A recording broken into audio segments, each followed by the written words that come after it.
Good morning, everyone. Great to be with you this morning. It's Monday morning as we approach Easter in 2022. And as a church, as a group of believers, a group of followers of Jesus, we're preparing to celebrate the greatest event in all of history. That's what we believe. Many people in this country or in this community may think, why bother? What's the point? Well, we believe it's so worth celebrating that the God who created the whole universe, he created it perfect. And when mankind made a mess of it, he decided to come down, to take the form of a human being, to walk upon this earth with a purpose of going to the cross, to die in our place, to take the punishment that we deserve. And then after his death, he was buried.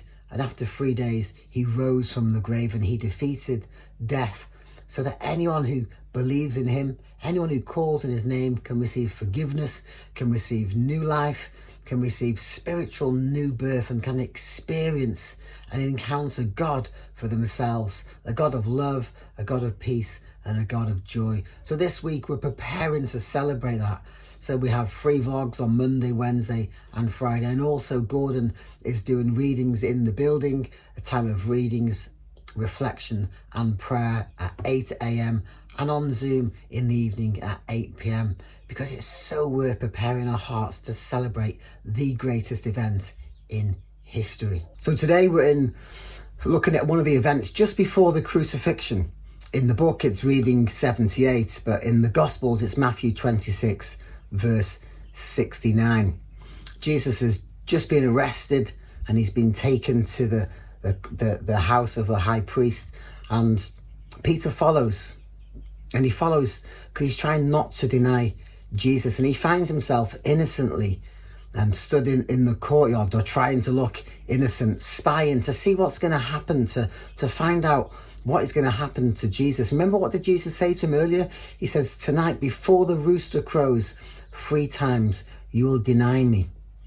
So in a way, Peter's trying to follow so he doesn't leave Jesus on his own. So he's trying not to deny him.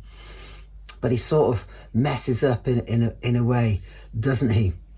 And he finds himself stood by the fire in the courtyard. So Peter stood in the courtyard and there's people there as well. One of the servant girls says to him, what does he say? Surely you are with one of his followers. And Peter says, I don't know what you are talking about. And then some time passes and another servant girl says to him, this man was with Jesus. And the second time he says, I don't know the man. Some more time passed. And then the third time someone says to him, surely you're one of them. Your accent gives you away. And it's as if Peter becomes angry to defend himself. And he says he swore to them, I don't know the man. Immediately when Peter says this, the rooster crows. And then Peter remembers that Jesus had predicted this would happen, and he's hurt in his heart. And there's a record in Luke. It says this, that at that moment Jesus turned and he looked Peter straight in the eyes. And then Peter went and he wept bitterly because he'd let the Lord down. He tried not to do this, but that's what happened, exactly as Jesus predicted it would happen. What encouragements can we take from this passage today as we're preparing our hearts for Easter? Well, firstly, Jesus knows the future with perfect accuracy. He knew exactly what was going to happen. He knew exactly what Peter was going to say, and he knew he was going to disown him 3 times. He knows the future, and he knows our futures, and he knows exactly every mistake we're going to make. He knows every failure. He knows every time we're going to let him down or disown him by the way that we live, by the way that we act, by the way that we behave. Yet he loves us unconditionally. He knows every time that we will let him down. Yet he loves us unconditionally.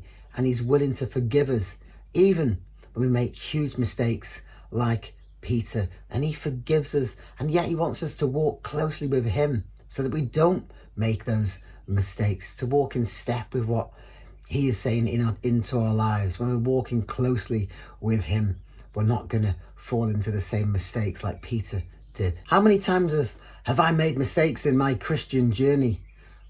and then I felt guilty. And likewise yourself, how many times have you made mistakes and you feel guilty, you feel like you've let God down, and oh, how could he forgive me when I've done such a thing? Or maybe you've had a time in your life when you become a Christian and then you've slipped back into your old way of life and you've made mistakes, and maybe you've had a period of time when you've stopped following the Lord in your life and you've not made him a priority and you've slipped back into the old ways of doing things. Well, this passage encourages us so much, especially this bit, that after he disowned Jesus 3 times, as it says in Luke, Jesus looked and he turned straight at Peter. I don't think he looked and he gave him the eye to say, I told you so. He looked at him in love and in forgiveness. And the eyes of the Saviour looked into Peter's eyes, and to demonstrate his love, an unconditional love for Peter. For those of you who know the story, after Jesus has risen from the grave, he meets up with Peter by a lake and he asks him 3 times, Peter, do you love me? And Jesus restores Peter, and he restores him into that relationship of love. But he's demonstrating that regardless of the greatest mistakes that any of us could make, that God still has a plan. He still has a plan to restore us, and he still has a plan to bless our lives and to use us for his kingdom and for his glory. That I find so encouraging, that Peter, even though he denied Jesus 3 times, that he still became an amazing man of God who was used by God and was restored. And God used Peter to share his love and to build his church in the future. Well, I hope that's brought encouragement for you today. I know I make many mistakes in my Christian life. I'm so thankful that God forgives us graciously and that he loves us unconditionally. Let's remember that this week as we prepare to celebrate the amazing events that happened 2,000 years ago. Have a great day, everybody. God bless. Bye-bye.